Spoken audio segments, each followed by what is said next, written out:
तो hello friends, welcome back to my channel. और friend, आज के वीडियो सीरीज काफी इंटरेस्टिंग है क्योंकि आज की वीडियो सीरीज के अंदर हम लोग काफी इंटरेस्टिंग टॉपिक डिस्कस करने वाले हैं, जिस टॉपिक का नाम है रैंक ऑफ मैट्रिसेस। जी हाँ दोस्तों, किसी भी मैट्रिक्स का रैंक किस तरीके से फाइंड आउट करेंगे, क्या उसका प्रोसेस रहेगा, उसके रिगार्डिंग हम लोग बात करेंगे। लेकिन उससे पहले मैं आपको रिकमेंड करना चाहूंगा कि अगर आपने हमारे जो पिछले लेक्चर्स थे उनको अगर आपने नहीं देखा तो जरूर देखिएगा, क्योंकि जो मैट्रिक्स चैप्टर है वो सारी चीजें एक दूसरे के साथ कनेक्टेड होकर चलती हैं। तो बेसिक का भी वीडियो आपको देख के आना, यानी ये लेक्चर नंबर 2 है तो आपको लेक्चर नंबर 1 और साथ ही साथ जो इंट्रोडक्शन का पार्ट है उसको भी अगर आप देख लेंगे तो आपका जो कंसेप्ट है वो क्लियर रहेगा और ये चीजें समझने में और भी ज्यादा आपको बेहतरीन तरीके से ये चीजें समझ में आएंगी। ओके, तो इनको अच्छी तरीके से आपको देखना है, साथ ही साथ अपने फ्रेंड सर्कल में चीजों को शेयर कीजिएगा ताकि वो लोग भी इन चीजों का फायदा उठा सकें। और बहुत बेहतरीन तरीके से एक एक चीजों को समझाने की मैं पूरी कोशिश करूंगा। और आप लोग अभी जो पेन और कॉपी होता है उसको लेके बैठ जाइए, स्टार्ट कीजिए, साथ साथ लिखेंगे, प्रैक्टिस करेंगे तो आपके लिए बेहतर रहेगा, नोट्स भी आपका बनता रहेगा। तो आइए स्टार्ट करते हैं, क्या इसका प्रोसेस है। सबसे पहले हम लोग जानेंगे कि आखिर ये किस तरीके से काम करता है, क्या इसका प्रोसेस होता है। ओके, तो सबसे पहले आप यहाँ पे देख सकते हैं, हेडिंग आपको बनाना है रैंक ऑफ मैट्रिक्स के नाम से। बेसिकली ये किस तरीके से होता है, क्या इसके फंडामेंटल्स होते हैं, बेसिक नॉलेज जानना बेहद जरूरी है। और जैसे ही ये बेसिक वाला पार्ट कंप्लीट होगा हम डायरेक्टली क्वेश्चन पे मूव करेंगे कि क्वेश्चन एग्जैक्ट आपको एग्जामिनेशन में क्वेश्चन ही सॉल्व करना रहेगा। तो किस प्रकार का क्वेश्चन एग्जामिनेशन में आएगा उसके रिगार्डिंग हम लोग बात करेंगे। आइए शुरू करते हैं। सबसे पहला पॉइंट फ्रेंड इसके अंदर कह रहा है कि if we select any r rows and r columns from any matrix A deleting all the other rows and columns, यानी मान लीजिए कि हम सेलेक्ट करते हैं किसी भी आर रो को, आर कॉलम्स को किसी भी मैट्रिक्स ए से और डिलीट करते हैं सारे रोज को, यानी जो भी अदर रोज और अदर कॉलम्स हैं उनको डिलीट करते हैं, तो हमें क्या मिलता है, then the determinant formed by these r by r elements is called the minor of A of order r. यानी कहने का मतलब क्या है, जो डिटरमिनेंट फाइंड आउट होगा उस आर बाई आर एलिमेंट का, वही आपका क्या कहलाएगा, वो माइनर कहलाएगा उस मैट्रिक्स ए का, और उसका जो ऑर्डर होगा वो आर होगा। जैसे कि अगर मैं एक बात कहूं, यहाँ पे आप थोड़ा सा समझने की कोशिश कीजिए। जैसे मान लीजिए कि एक मैट्रिक्स आपका दिया हुआ है 1 2 3 4 5 6 7 8 9, क्लियर, ये आपका मैट्रिक्स दिया हुआ है। इसका अगर आप डिटरमिनेंट निकालेंगे तो इसका डिटरमिनेंट 0 होगा, क्योंकि एक रूल फॉलो होता है कि अगर सिमिलरिटी के साथ कोई भी एलिमेंट आपका आ रहा है तो उसका जो डिटरमिनेंट होगा वो 0 होगा।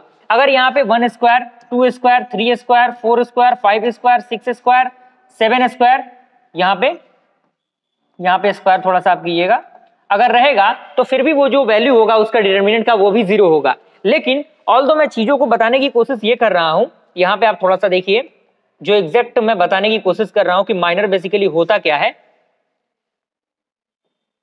यहां पे आप समझिए माइनर क्या होता है। मान लीजिए यहां पे मैं इसको थोड़ा सा इरेज कर रहा हूं ताकि चीजें सिमिलर रहेंगी, थोड़ा सा बेहतर रहेगा आपके लिए। यहाँ पे क्या था, यहाँ पे 2 था और यहाँ पे 3 हो गया। ओके, ये आपका 4 था। तो माइनर क्या कहलाता है, इस मैट्रिक्स में से कोई भी हम लोग क्या करेंगे, एक मैट्रिक्स को ले लेंगे। या मान लीजिए कि हमने क्या किया, इसको ले लिया, ये आपका एक माइनर हमने ले लिया, तो यहाँ पे क्या हो गया, 1 2 4 5 हो गया।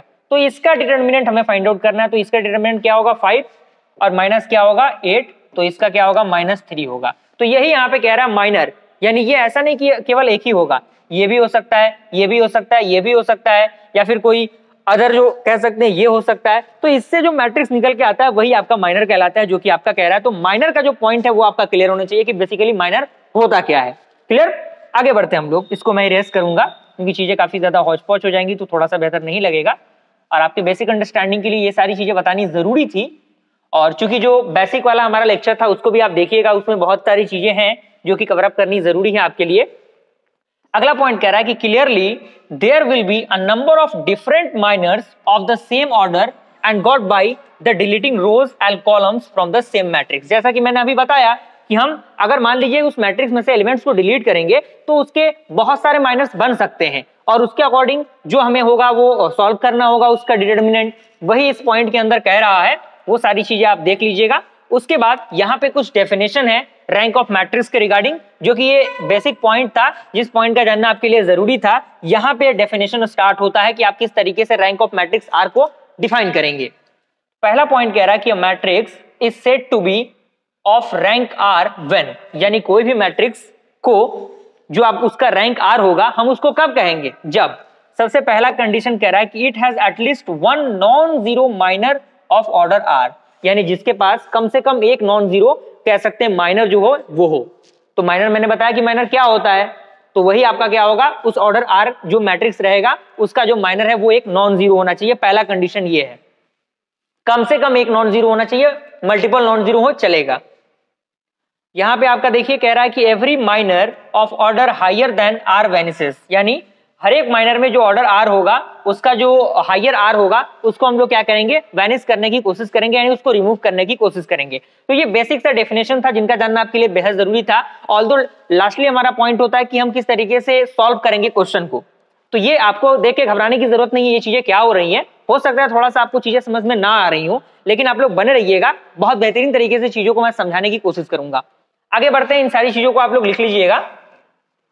अब यहाँ पे पॉइंट कह रहा है कि briefly the rank of a matrix is the largest order of any non वैनिसिंग minor of the matrix, यानी जो रैंक ऑफ मैट्रिक्स होता है वो लार्जेस्ट ऑर्डर होता है किसी भी नॉन वैनिसिंग माइनर का उस मैट्रिक्स के अकॉर्डिंग। और ये one of the most important point ये है कि इसको डिनोट किस तरीके से करते हैं। तो मान लीजिए the matrix the rank of a matrix A, यानी मान लीजिए कि कोई भी एक मैट्रिक्स ए दिया हुआ है, तो उसका अगर हमें रैंक फाइंड आउट करना है तो उसको हम किस तरीके से डिनोट करेंगे, इस तरीके से। ये जो रो वाला सिंबल होता है इससे हम लोग क्या करेंगे, इसको डिनोट करेंगे। तो ये बहुत इंपॉर्टेंट पॉइंट है, इसको आपको लिख लेना है। क्लियर? अब यहाँ पे कुछ प्रॉपर्टीज हैं जो कि रैंक ऑफ मैट्रिक्स के अंदर आती हैं, जिसमें सबसे पहला पॉइंट कह रहा है rank of A and it's transpose is the same, यानी कहने का मतलब क्या, अगर मान लीजिए कोई मैट्रिक्स ए है, उसका अगर हम रैंक निकालेंगे तो उसका जो रैंक आएगा और उस जो मैट्रिक्स दिया हुआ है उस मैट्रिक्स का ट्रांसपोज निकालेंगे और उसके बाद उसका रैंक निकालेंगे, दोनों का वैल्यू क्या होगा, सेम होगा, जैसा कि यहाँ पे आपको दिख रहा होगा। क्लियर? ट्रांसपोज क्या होता है मैंने पिछले लेक्चर में, बेसिक्स के लेक्चर में बता रखा है, तो आप लोग जाइए उसको चेकआउट कीजिए, वहां से आप उनको देख सकते हैं। नीचे डिस्क्रिप्शन बॉक्स में भी लिंक आपको मिल जाएगा और ऊपर आई टैब में भी आपको मिल जाएगा। अगला पॉइंट कह रहा है rank of a null matrix is zero, यानी कोई भी नल मैट्रिक्स, यानी नल मैट्रिक्स क्या होता है, जिसके सारे एलिमेंट्स जीरो होते हैं, उसका रैंक क्या होगा, जीरो होगा। थर्ड आपका पॉइंट कह रहा है कि rank of a non singular square matrix of order r is r, यानी कोई भी नॉन सिंगुलर स्क्वायर मैट्रिक्स हो गया, उसका ऑर्डर अगर आर रहा तो उसका जो कह सकते हैं कि रैंक होगा वो ऑर्डर आर के इक्वल होगा। अब स्क्वायर मैट्रिक्स क्या होता है ये मैंने बेसिक के लेक्चर में बता रखा है, आप लोग वहां पे देख के उनको समझ सकते हैं। अगला पॉइंट कह रहा है कि if a matrix has a non zero minor of order r its rank is greater than equal to r, यानी मान लीजिए कि कोई भी मैट्रिक्स है जो कि नॉन जीरो माइनर उसके पास है और उसका ऑर्डर आर है, तो उसका जो रैंक होगा उससे क्या होगा, उसके ऑर्डर से क्या होगा, बड़ा होगा या फिर बराबर होगा। क्लियर हुआ? अगला पॉइंट कह रहा है कि if all minors of a matrix of order r plus one, यानी जितने भी आपके माइनर्स हैं उस मैट्रिक्स के ऑर्डर आर प्लस वन के, वो क्या होंगे, जीरो होंगे, तो उसका जो रैंक होगा वो क्या होगा, less than equal to r होगा। आर क्या है आपका, जो कह सकते हैं ऑर्डर है वो है। Is that clear? यहां तो कोई दिक्कत परेशानी नहीं होनी चाहिए आपको, ये सारी चीजों को आप लोग लिख लीजिएगा, बेसिक बेसिक चीजें हैं जिनका जानना जरूरी है आपके लिए। अब यहाँ पे कुछ ट्रांसफॉर्मेशन है, क्योंकि ये सारा जो बेसिक पॉइंट ऑफ व्यू है इसका जानना जरूरी है, क्योंकि इसके बिना काम होगा नहीं। तो आइए उसको हम लोग डिस्कस करते हैं। तो सबसे पहला पॉइंट इसके अंदर है elementary transformation of a matrix, यानी एलिमेंट्री ट्रांसफॉर्मेशन क्या होता है कोई भी मैट्रिक्स के अंदर। तो इसके अंदर पहला पॉइंट कह रहा है कि the following operations, 3 of which refers to the rows and 3 of columns are known as elementary transformation, यानी ये जो 3 ऑपरेशन आपके दिख रहे हैं ये बेसिकली एलिमेंट्री ट्रांसफॉर्मेशन ऑपरेशन कहलाते हैं। अब इसमें क्या है, सबसे पहला कंडीशन इसमें कह रहा है कि द इंटरचेंज ऑफ एनी रोज और कॉलम्स, यानी हम क्या करेंगे उस मैट्रिक्स के अंदर इंटरचेंज करेंगे रोज को और कॉलम्स को, पहला कंडीशन।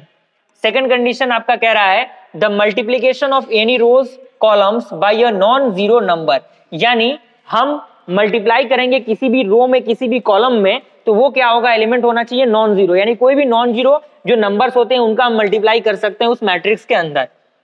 थर्ड पॉइंट कह रहा है the addition of a constant multiple of the elements of any rows and columns to the corresponding elements of any other rows columns, यानी हम क्या करेंगे, अगर मान लीजिए कि किसी भी कांस्टेंट को हम क्या कर रहे हैं, ऐड कर रहे हैं और उसका जो मल्टीपल हम निकाल रहे हैं उस एलिमेंट के अकॉर्डिंग उस रो में, तो हमें क्या करना होगा, उसके अकॉर्डिंग जो आपके अदर रोज हैं वो सारे रोज और कॉलम्स में भी वही ऑपरेशन हमें अप्लाई करने होंगे। क्लियर हुआ? अब यहाँ पे कुछ पॉइंट है जिनका जानना जरूरी है, नोटेशन है, इसको आप यहाँ पे देखिए, जिसमें कह रहा है the elementary row transformation will be denoted by the following symbol. यानी जो एलिमेंट्री रो ट्रांसफॉर्मेशन होता है उनको फॉलोइंग सिंबल से रिप्रेजेंटेट करते हैं। तो मैं सबसे पहले यहाँ पे आपको क्लियर करना चाहूँ, यहाँ पे हो सकता है चीजें आपको क्लियर ना लगे, यहाँ पे आप देखिए, इसको आप लोग को करेक्ट करना है किससे, ये आपका जो है आर और ये आई जे जो है वो बेस में लिखा गया, क्योंकि पावर पॉइंट के साइड में वो चीजें अवेलेबल थी नहीं, इसीलिए यहाँ पे साथ में लिख दिया गया इसको। लेकिन आपको क्या करना है, इससे इसको रिप्लेस कर लेना है। तो यहाँ पे कह रहा है are I J for interchange of ith and jth rows, यानी i का वैल्यू मान लीजिए 1 हो सकता है, j का वैल्यू 2 हो सकता है। तो ये आपका क्या है, बेसिकली नंबर है जो कि r12 है, यानी r का चेंज 1 2 के साथ। इस तरीके की चीजें हैं, आने वाले अभी आपको नेक्स्ट स्लाइड में पता चल जाएगा कि एक्चुअली ये चीजें किस तरीके से काम करती हैं। अगला पॉइंट है, कोई कांस्टेंट का यहाँ पे मल्टीप्लिकेशन किया जा रहा है आर आई के साथ, फिर ये भी वही आपका पॉइंट है, ये आपका इस तरीके से लिखा गया है of multiplication of ith rows by k, यानी हम क्या करेंगे, k का मल्टीप्लाई उस i रो में करेंगे तो वो पूरे रो में होने चाहिए मल्टीप्लीकेशन। थर्ड पॉइंट कह रहा है कि R i plus p R j for addition to the ith rows and p times of the jth rows, यानी वही पॉइंट है, p का मल्टीप्लाई उस j के साथ। जैसे मान लीजिए कि r1 में हमें ऑपरेशन अप्लाई करना है, तो हमें क्या करना है, r1 प्लस यहाँ पे p का मान लीजिए 2 के साथ मल्टीप्लाई करना है, किसमें, R2 में। तो इस तरीके का फंडामेंटल यहाँ पे काम करेगा। अभी आपको पता चल जाएगा कि चीजें किस तरीके से वर्क करती हैं, ये सारा थ्योरेटिकल पार्ट है जिनका जानना आपके लिए जरूरी है। अगला पॉइंट कह रहा है कि the corresponding column transformation will be denoted by writing the C place of R, यानी जो C है वो क्या हो सकता है, रोज जो है वो कॉलम के प्लेस पे क्या हो सकते हैं, आ सकते हैं। तो ये भी पॉइंट आपके लिए जरूरी है जिनका कवरअप करना आपके लिए बेहतर रहेगा। क्लियर हुआ? यहां तक कोई दिक्कत परेशानी नहीं होनी चाहिए। आगे बढ़ते हैं हम लोग। अगला हमारा फ्रेंड है वो है आपका इक्विवेलेंट मैट्रिक्स, यानी इक्विवेलेंट मैट्रिक्स क्या होता है। तो यहाँ पे सबसे पहला पॉइंट कह रहा है कि two matrices A and B are said to be equivalent if one can be obtained from another by a sequence of elementary transformation, यानी कोई भी दो मैट्रिक्स A और B हैं, उनको हम लोग इक्विवेलेंट कब कहेंगे, जब इनको हम क्या कर सकते हैं, ऑब्टेंड कर सकते हैं another sequence of elementary transformation से, यानी उसको अगर हम निकाल सकते हैं उस एलिमेंट्री ट्रांसफॉर्मेशन को अप्लाई करके, तो उसी को हम लोग क्या कहेंगे, इक्विवेलेंट मैट्रिक्स कहेंगे। यहाँ पे अगला पॉइंट कह रहा है कि two equivalent matrices have the same order and the same rank, यानी जो दो इक्विवेलेंट मैट्रिसेस होते हैं उनका जो ऑर्डर होता है वो क्या होता है, सेम होता है, और उनका जो रैंक होता है वो भी सेम होता है। अब यहाँ पे एक इंपॉर्टेंट सिंबल आता है, जिस सिंबल का जानना आपके लिए बेहद जरूरी है, वो ये है टिल्ड साइन, जिसे हम लोग कहते हैं। तो यहाँ पे कह रहा है कि the symbol tilde is used for equivalence, यानी इक्विवेलेंस के लिए ये जो टिल्ड सिंबल है वो यूज किया जाता है। तो आपके रैंक ऑफ मैट्रिक्स को सॉल्व करने के लिए जो इक्विवेलेंस वाला सिंबल होता है वो यूज किया जाता है, जो कि अभी हम लोग उसको देखेंगे। थर्ड आपका पॉइंट है वो है आपका एलिमेंट्री मैट्रिसेस। तो यहाँ पे पहला पॉइंट कह रहा है कि an elementary matrix is that which is obtained from a unit matrix by subjecting it to any of the elementary transformation, यानी कोई भी elementary matrix जो obtained होता हो एक यूनिट मैट्रिक्स से, और उसको हम लोग सब्जेक्टिफाई करते हैं किसी भी अनदर एलिमेंट्री ट्रांसफॉर्मेशन से, वही आपका एलिमेंट्री मैट्रिसेस होता है। तो यहाँ तक पूरा बेसिक फंडामेंटल था जिनका जानना आपके लिए जरूरी था। आइए डायरेक्टली हम लोग मूव करते हैं अगले कंसेप्ट पे, जहां से एक्चुअल चीजें शुरू होंगी। यहाँ पे आप देखिए क्वेश्चन कह रहा है एग्जांपल का, डायरेक्टली यहाँ पे मैंने क्वेश्चन लिया है क्योंकि चीजें क्वेश्चन से ही आपको समझ में आएंगी जिनका जानना आपके लिए बेहद जरूरी है। तो यहाँ पे कह रहा है find the rank of a matrix, यानी आपको क्या करना है, ये जो आपको मैट्रिक्स दिया हुआ है इस मैट्रिक्स का रैंक फाइंड आउट करना है। तो यहाँ पे रैंक फाइंड आउट करने के लिए सबसे पहले मैं प्रोसेस आपको बताऊंगी किस तरीके से आप चीजों को सॉल्व करके रैंक निकाल सकते हैं। मान लीजिए कि लेट हम लोग कर लेते हैं, ये मैट्रिक्स ए है, क्लियर, 1 1 2 2 4 6 और यहाँ पे 3 2 5 है, क्लियर। तो सबसे पहले मैंने बता रखा है हमारे प्रीवियस लेक्चर के अंदर कि रोज क्या होते हैं, कॉलम्स क्या होते हैं। तो ये आपका क्या है, ये जो पूरा पार्ट दिख रहा है ये क्या है आपका, ये R1 है, ये जो पूरा पार्ट है ये क्या है, R2 है, और ये जो पूरा पार्ट है ये क्या है, R3 है। यहाँ पे मैं समझाने के लिए लिख रहा हूँ, एक्चुअल सॉल्व करने में आपको नहीं लिखना है। तो यहाँ पे हमें क्या करना है, R1 को एज इट इज रहने देना है, R2 को हमें चेंज करना है। मान लीजिए R2 को हमें चेंज करना है, तो R2 को हम किससे चेंज करेंगे, यहाँ पे हमारा मेन फंडामेंटल है कि यहाँ पे 0 होना चाहिए। यहाँ पे ये जो आप R2 में ऑपरेशन अप्लाई कर रहे हैं 1 4 और 2 वाला जो एलिमेंट है वो R2 है, तो यहां पे हम अप्लाई करेंगे तो क्या करेंगे, R2 माइनस R1 कर सकते हैं। साथ ही साथ हम यहीं पे ऑपरेशन अप्लाई कर देंगे R3 में भी, तो क्या हो जाएगा R3 माइनस 2R1। क्लियर, कोई दिक्कत परेशानी यहां तक नहीं होनी चाहिए। तो ये जो आपका एग्जैक्ट ए बनेगा, यहां पे टिल्ड साइन का यूज अब यहां पे आया, R1 सेम रहेगा 1 2 3। अब यहां पे चूंकि हम लोग हायर स्टडीज में आ चुके हैं तो हमें जो कैलकुलेशन है वो डायरेक्टली आना चाहिए, तो डायरेक्टली मैं चीजों को लेके चलूंगा। मैं ये मान के चल रहा हूं कि बेसिक जो है वो आपका पूरा क्लियर है। जब तक बेसिक क्लियर नहीं रहेगा ये चीजें आपको बहुत ज्यादा कॉम्प्लेक्स लगेंगी। तो हमें R2 चेंज करना है, तो R2 चेंज करना है, ये R2 है, इसमें से इसको माइनस करना है, तो 1 में से 1 माइनस होगा तो क्या होगा, 0 होगा। यहाँ पे 4 में से 2 जाएगा तो क्या बचेगा, 2 बचेगा।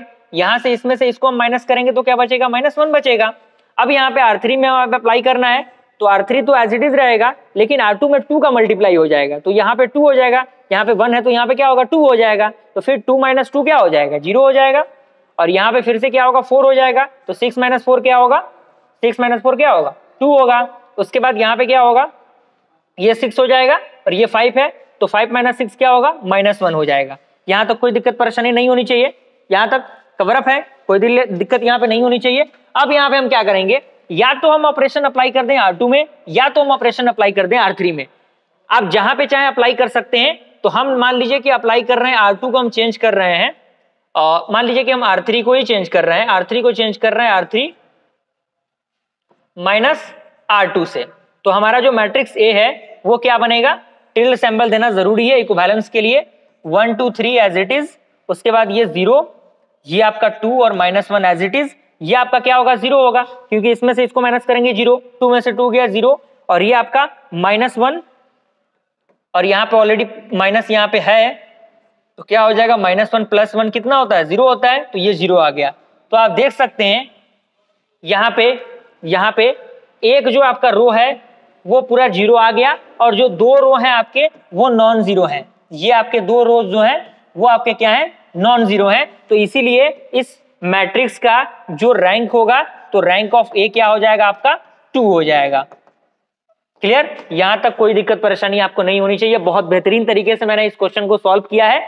आपको कोशिश करना है कि इससे रिगार्डिंग 2-3 एग्जांपल क्वेश्चन आप प्रैक्टिस कर लेंगे तो आपका काम बन जाएगा। आप सॉल्व करेंगे, एलिमेंट्री ट्रांसफॉर्मेशन अप्लाई करेंगे, जो भी प्रोसेस है स्टेप बाय स्टेप आगे बढ़ते जाएंगे, एलिमेंट्स 0 मिलते जाएंगे। और अगर मान लीजिए ये पूरा 0 हो गया, ये भी 0 हो गया, ये भी 0 हो गया, तो इसका रैंक 0 हो जाएगा।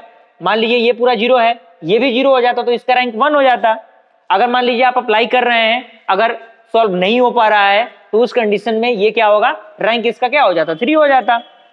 तो इस तरीके की चीजें हैं, क्वेश्चंस आएंगे एग्जामिनेशन में, आपको पता लग जाएगा।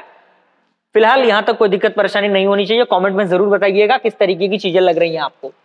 अब यहाँ पे कुछ प्रैक्टिस सेट के लिए क्वेश्चन मैं दे रहा हूं, जिसमें आपको रैंक फाइंड आउट करके बताना है एग्जामिनेशन के लिए भी, और आपके नॉलेज पॉइंट ऑफ व्यू से भी यहाँ पे आपका जो कंसेप्ट है वो चेक हो जाएगा। तो आपको कमेंट में बताना है कि क्वेश्चन नंबर 1 का आंसर क्या आ रहा है, क्वेश्चन नंबर 2 का आंसर क्या आ रहा है, क्वेश्चन नंबर 3 का आंसर क्या आ रहा है, और क्वेश्चन नंबर 4 का आंसर क्या आ रहा है। आप लोग कमेंट में बताइएगा, ताकि मुझे पता लगे कि एग्जैक्ट चीजें आप देख पा रहे हैं, और जो मैं चीजों को समझाने की कोशिश कर रहा हूं वो चीजें आपको समझ में आ रही हैं।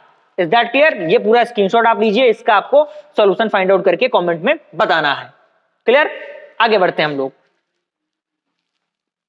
अब यहाँ पे एक मेथड आता है रैंक ऑफ मैट्रिक्स के अंदर ही, जिस मेथड का जानना हमारे लिए बेहद जरूरी है, जिस मेथड का नाम है Gauss Jordan method for finding the inverse. यानी गॉस जॉर्डन मेथड की मदद से किस तरीके से हम लोग किसी भी मैट्रिक्स का इनवर्स फाइंड आउट करेंगे by the help of this method. बहुत इंटरेस्टिंग और बहुत इंपॉर्टेंट मेथड है ये, जिसका जानना जरूरी है आपके लिए।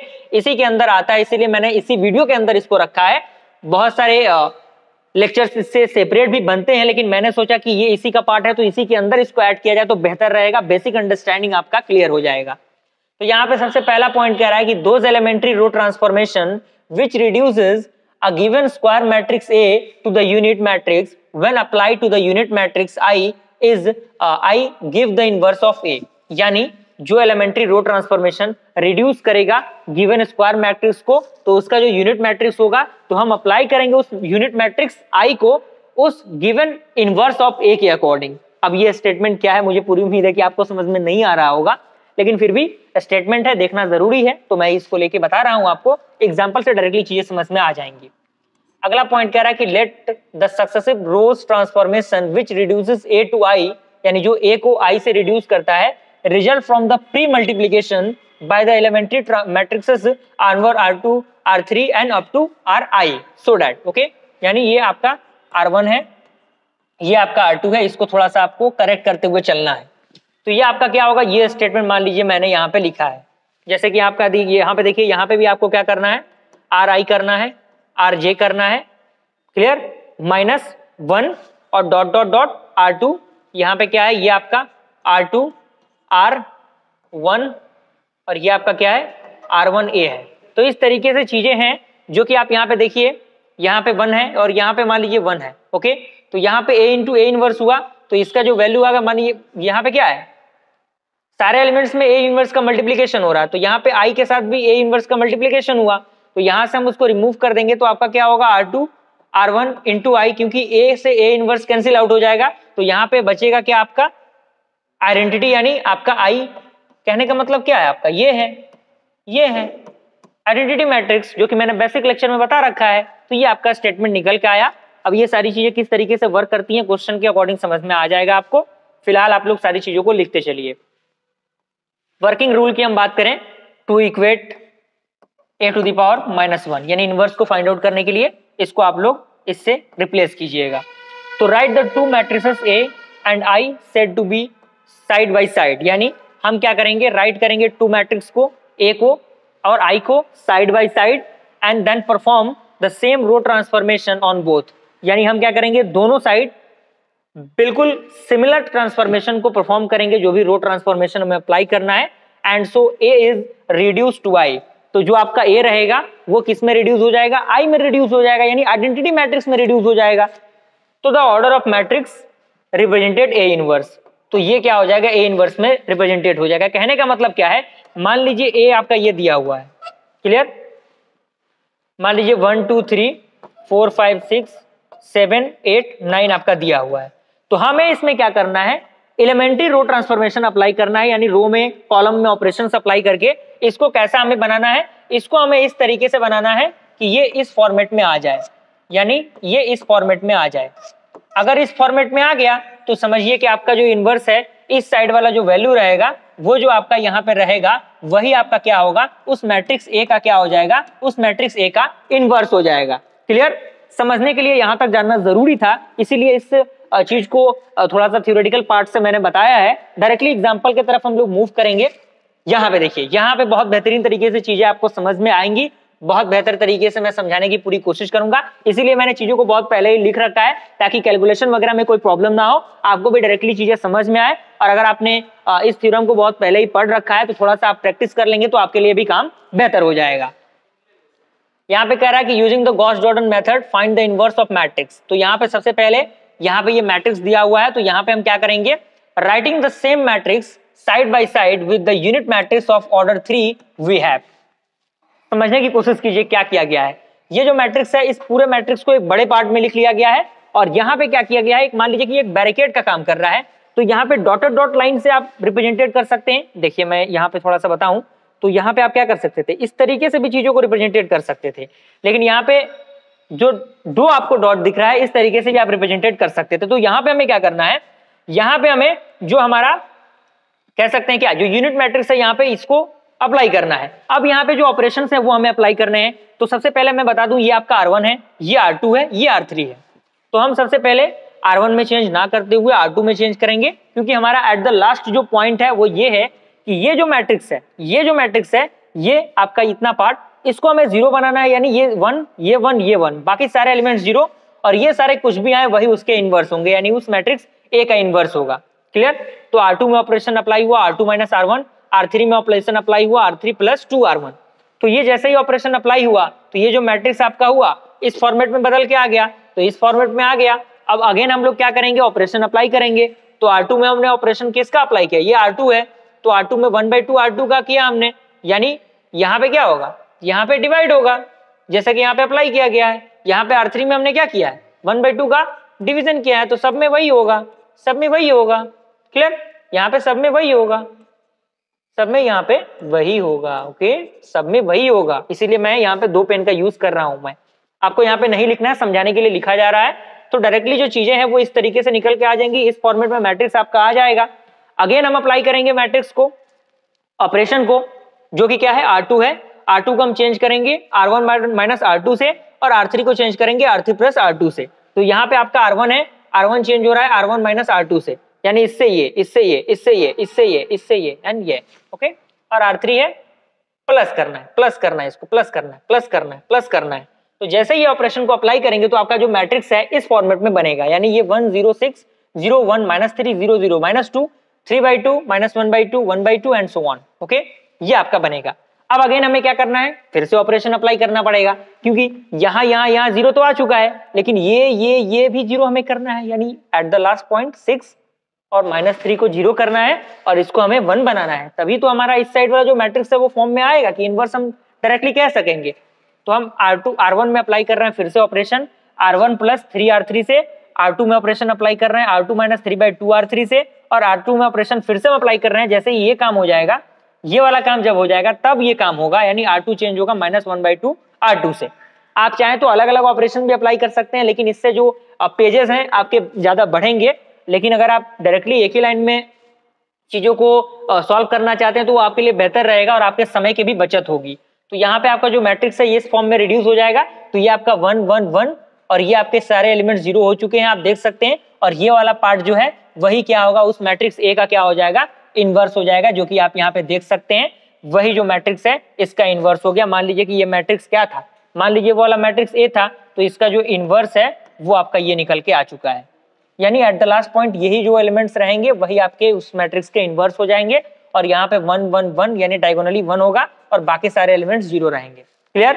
ये आपका क्वेश्चन था जिसका जानना बहुत जरूरी था आपके लिए। प्रैक्टिस करना आप पे डिपेंड करता है, जितना ज्यादा प्रैक्टिस करेंगे उतना ज्यादा आप सीखेंगे। आइए आगे बढ़ते हैं हम लोग। अगला कंसेप्ट हमारा क्या है, अगला कुछ क्वेश्चंस दिया है मैंने उसी थ्योरम पे आधारित। आपको इन चारों क्वेश्चंस के जो आंसर है वो कमेंट बॉक्स में टाइप करना है कि एग्जैक्ट इसके आंसर क्या आ रहे हैं, क्योंकि बहुत इंटरेस्टिंग ये सारे क्वेश्चंस हैं और डायरेक्टली एग्जामिनेशन में इस प्रकार के क्वेश्चन पूछे जाते हैं। तो इसका क्लियर होना आपके लिए बेहद जरूरी है। और इनवर्स निकालने का एक बहुत ही बेहतरीन मेथड है ये, जो कि आपके समय के साथ साथ आपके जो बेसिक अंडरस्टैंडिंग होती है उसको भी बिल्डअप करने में मदद करती है। ओके, तो इसका आप लोग फिलहाल स्क्रीनशॉट ले लीजिए ताकि आप क्वेश्चन का प्रैक्टिस कर सकें।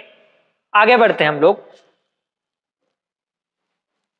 अब यहाँ पे अगला फॉर्म आता है नॉर्मल फॉर्म ऑफ मैट्रिक्स। यानी कई बार क्वेश्चन डायरेक्टली पूछ देता है एग्जामिनेशन में कि नॉर्मल फॉर्म के मदद से आप किसी भी मैट्रिक्स को सॉल्व करें, उस मैट्रिक्स का जो रैंक है वो फाइंड आउट करें, क्या उसका प्रोसेस होता है, उसके रिगार्डिंग हम बात करेंगे। तो सबसे पहला पॉइंट कह रहा है कि every non zero matrix A of rank R can be reduced by a sequence of elementary transformation to the form. यानी हर एक नॉन जीरो मैट्रिक्स ए का जो रैंक आर होगा उनको हम क्या कर सकते हैं, रिड्यूस कर सकते हैं सीक्वेंस ऑफ एलिमेंट्री ट्रांसफॉर्मेशन से। यानी एलिमेंट्री ट्रांसफॉर्मेशन की मदद से हम उसको रिड्यूस कर सकते हैं, जिसमें आई आर है। आई आपका क्या है, आई आपका जो कह सकते हैं ये वाला पार्ट जो होता है वो ये होता है 1 0 0 1, ये आइडेंटिटी वाला जो पार्ट है वो है। तो ये बेसिक पॉइंट है जिसका जानना जरूरी था, तो मैंने यहाँ पे लिख दिया इसको। कॉल्ड द नॉर्मल फॉर्म, यही जो फॉर्म कहलाएगा, इस प्रकार का फॉर्मेट वही नॉर्मल फॉर्म कहलाएगा। ओके, तो आइए डायरेक्टली हम लोग अगले पॉइंट पे मूव करते हैं जिसमें क्वेश्चन का प्रैक्टिस करना जरूरी है। तो यहाँ पे देखिए बहुत बेहतरीन तरीके से मैंने चीजों को पहले ही ऑलरेडी लिख रखा है, ताकि ज्यादा टाइम आपका ना लेते हुए चीजें पहले से रहेंगी तो मैं चीजों को बेहतर तरीके से आपको बता पाऊंगा और आप चीजें अच्छी तरीके से समझ पाएंगे। तो यहाँ पे एग्जांपल कह रहा है reduce the following matrix into its normal form and hence find its rank. यानी इस मैट्रिक्स को नॉर्मल फॉर्म में फाइंड आउट करना है, यानी नॉर्मल फॉर्म में बदलना है और साथ ही साथ इसका रैंक भी फाइंड आउट करना है। तो मान लीजिए ये मैट्रिक्स ए दिया हुआ है, आप यहाँ पे देख सकते हैं 4/4 का मैट्रिक्स है, ये थोड़ा सा बड़ा है लेकिन घबराने की जरूरत नहीं है। तो सबसे पहला आपका प्रायोरिटी होना चाहिए, क्योंकि यहाँ पे हमें सबसे टॉप में 1 चाहिए। तो हम क्या करेंगे, सबसे पहले R1 को चेंज करेंगे किससे, R2 से, यानी उसका पोजीशन इंटरचेंज हो जाएगा। तो जो मैट्रिक्स होगा वो इस फॉर्म में बनेगा। उसके बाद हमें ऑपरेशन अप्लाई करना है। पॉइंट क्या है, पॉइंट ये है कि ये पूरे डायगोनल 1 होने चाहिए और सारे एलिमेंट जो होने चाहिए वो 0 होने चाहिए। तो R2 में ऑपरेशन अप्लाई करेंगे R2 माइनस 2 R1 से, R3 में अप्लाई करेंगे R3 माइनस 3 R1 से, और R4 में अप्लाई करेंगे R4 माइनस 6 R1 से। ये सारे ऑपरेशंस आप लोग रफ पेपर में करके देखिएगा कि कहीं कोई दिक्कत परेशानी तो नहीं है, आप लोग चेकआउट कीजिएगा ताकि आपको भी जो कैलकुलेशन है वो थोड़ा सा आपको समझ में आए और आप कैलकुलेट कर पाए चीजों को। तो मैं यहाँ पे डायरेक्टली लिख रहा हूँ क्योंकि हम लोग हायर स्टडीज में आ चुके हैं, यानी हमारा जो क्लास है वो थोड़ा सा अपग्रेड हो चुका है, तो हमारा जो कैलकुलेशन है वो भी अपग्रेड होना चाहिए। तो यहाँ पे आपका जो मैट्रिक्स है वो इस फॉर्म में आएगा। जैसे ही आप इस ऑपरेशन को अप्लाई कर देंगे तो अगेन हमें अप्लाई करना है कॉलम में ऑपरेशन, क्योंकि एलिमेंट्री ट्रांसफॉर्मेशन यही करता है कि आप रो में अप्लाई करें, कॉलम में अप्लाई करें, कोई दिक्कत नहीं। तो हमें C2 में अप्लाई करना है, C2 प्लस C1 से। C2 क्या है? ये आपका पूरा C2 है, ये -1549। C3 में अप्लाई करना है C3 प्लस 2C1 से। C4 में अप्लाई करना है C4 प्लस 4C1 से। तो जैसे ही आप अप्लाई करेंगे तो आपका जो मैट्रिक्स है वो इस फॉर्म में निकल के आ जाएगा। अगेन हमें क्या करना है? फिर से अप्लाई करना है, क्योंकि अभी ये तीन ही एलिमेंट 0 दिख रहे हैं। यहाँ पे आपको 1 करना है, तो फिर से हम अप्लाई करेंगे R4 minus R2 minus R3। जैसे ही आप इस ऑपरेशन को अप्लाई करेंगे तो आपका जो मैट्रिक्स है वो क्या बनेगा? वो इस फॉर्म में बनेगा। ये एलिमेंट्स यहाँ पे पुट होंगे। अगेन फिर से हम अप्लाई करेंगे ये ऑपरेशन को, जिसमें हम लोग R2 माइनस R3 करेंगे। यहाँ पे अप्लाई करेंगे तो ये एलिमेंट आएगा। फिर से हम R3 में ऑपरेशन अप्लाई करेंगे। थोड़ा सा लंबा कैलकुलेशन होगा, लेकिन चीजें बहुत बेहतरीन तरीके से लिखी गई हैं, बहुत बेहतरीन तरीके से मेंशन की गई हैं। तो यहाँ पे क्या होगा? R3 change by R3 minus 4R2। तो ये आपका जो मैट्रिक्स होगा इस फॉर्म में बनेगा। फिर अगेन हम क्या करेंगे? कॉलम में ऑपरेशन अप्लाई करेंगे। फिर से हम C3 को चेंज करेंगे C3 प्लस 6C2 से, और C4 को चेंज करेंगे C4 प्लस 3C2 से। क्लियर? यहाँ तो कोई दिक्कत परेशानी नहीं। जैसे ही इस ऑपरेशन को अप्लाई करेंगे तो आपका जो मैट्रिक्स का फॉर्मेशन है वो कुछ इस प्रकार से बन जाएगा। यहाँ पे आप देखिए कुछ इस प्रकार से ये मैट्रिक्स का फॉर्मेशन बन जाएगा, जिसमें ये एलिमेंट्स आ जाएंगे। अब अगेन यहाँ पे 33 है, तो सबसे पहले इस 33 को डिवाइड करके 1 करना पड़ेगा। तो यहाँ पे हम लोग क्या किया? C3 को अप्लाई किया 1/33 C3। तो यहाँ से आपका क्या होगा? C1 C2, यानी जो आपका C1 C2 है वो तो सिमिलर रहेगा, और C4 भी सिमिलर रहेगा। C3 क्या होगा? 0 0 1 0 हो जाएगा। अब यहाँ पे देख सकते हैं बेहतर तरीके से चीजें और भी बेहतरीन तरीके से यहाँ पे आ रही हैं एग्जैक्ट पोजीशन में। फिर से हमें C4 को अप्लाई करना है, C4 माइनस 22 C3। तो यहाँ पे ये आपका C4 है, ये जो पूरा पार्ट आपको दिख रहा है, ये पूरा पार्ट आपका क्या है? C4 है। तो यहाँ में अप्लाई करेंगे इस ऑपरेशन को, तो जो आपका मैट्रिक्स होगा इस फॉर्म में बनेगा। तो अगेन आप देख सकते हैं ये जो आपका पार्ट है ये पूरा 0 हो चुका है। तो ये 0 हो चुका है, तो यहीं से आपको दिख रहा है कि इसका जो रैंक होगा वो क्या होगा? रैंक ऑफ ए मैट्रिक्स से क्या हो जाएगा? 3 हो जाएगा, क्योंकि ये चौथा जो एलिमेंट है पूरा 0 हो चुका है, और जो फॉर्मेशन है वो I3 के फॉर्म में आ चुका है, जो कि आपका नॉर्मल फॉर्म था। कोई दिक्कत परेशानी यहाँ तक नहीं होनी चाहिए। सारी चीजें आपके प्रैक्टिस पर डिपेंड करती हैं। जितना ज्यादा आप प्रैक्टिस करेंगे उतना ज्यादा आप सीखेंगे। बहुत बेहतरीन तरीके से इस एग्जाम्पल को बताया गया है, और थोड़ा सा अपने मोटिवेशन को दिखाइए ताकि मुझे जो है और भी बेहतरीन तरीके के कंटेंट अपलोड करने में मोटिवेशन भी मिले। थोड़ा सा अपने फ्रेंड सर्कल में चीज़ों को शेयर कीजिएगा ताकि वो लोग भी इन चीज़ों का फायदा उठा सके। ओके, फिलहाल कुछ प्रैक्टिस के लिए क्वेश्चंस मैंने दिए हैं जो कि आपके तैयारी को और भी बेहतरीन बनाएगी। तो ये सारे जो 3 क्वेश्चन हैं, मेनली 3 ही क्वेश्चन मैंने लिए हैं। अगर ईमानदारी से आपने इन्हीं तीनों क्वेश्चन को प्रैक्टिस कर लिया तो आपका जो काम है वो हो जाएगा। कोई दिक्कत परेशानी आपके साथ नहीं होगी, आप बहुत बेहतरीन स्कोर कर सकते थे। तो यहाँ तक मुझे पूरी उम्मीद है पूरा फंडामेंटल आपका क्लियर हो गया होगा। तो आज के वीडियो सीरीज के अंदर हमने क्या देखा? रैंक ऑफ मैट्रिक्स किस तरीके से फाइंड आउट करते हैं, एलिमेंट्री ट्रांसफॉर्मेशन किस तरीके से अप्लाई किया जाता है, साथ ही साथ गॉस जॉर्डन मेथड क्या होता है, उसके साथ साथ नॉर्मल फॉर्म की मदद से किस तरीके से हम लोग मैट्रिक्स को सॉल्व करते हैं, और किस तरीके से उस मैट्रिक्स का इनवर्स निकालते हैं, और किस तरीके से उस मैट्रिक्स का हम रैंक निकालते हैं, वो चीजें हमने देखी। बहुत बेहतरीन तरीके से चीजों को इम्प्लीमेंट किया जा रहा है, और कोशिश की जा रही है कि और भी बेहतर से बेहतरीन कंटेंट अपलोड किया जाए आपके लिए। और एग्जामिनेशन से पहले मैं कोशिश करूंगा कि ऑलमोस्ट जितना टॉपिक हो सके मैं कवर अप करा सकूं। ओके, तो मुझे पूरी उम्मीद है कि यहाँ तक पूरा प्रोसेस आपको समझ में आ गया होगा। बस इसी तरीके से अपने सपोर्ट और प्यार को बनाए रखिएगा। मिलते हैं फ्रेंड्स ऐसे इंटरेस्टिंग वीडियो के साथ, तब तक के लिए थैंक यू।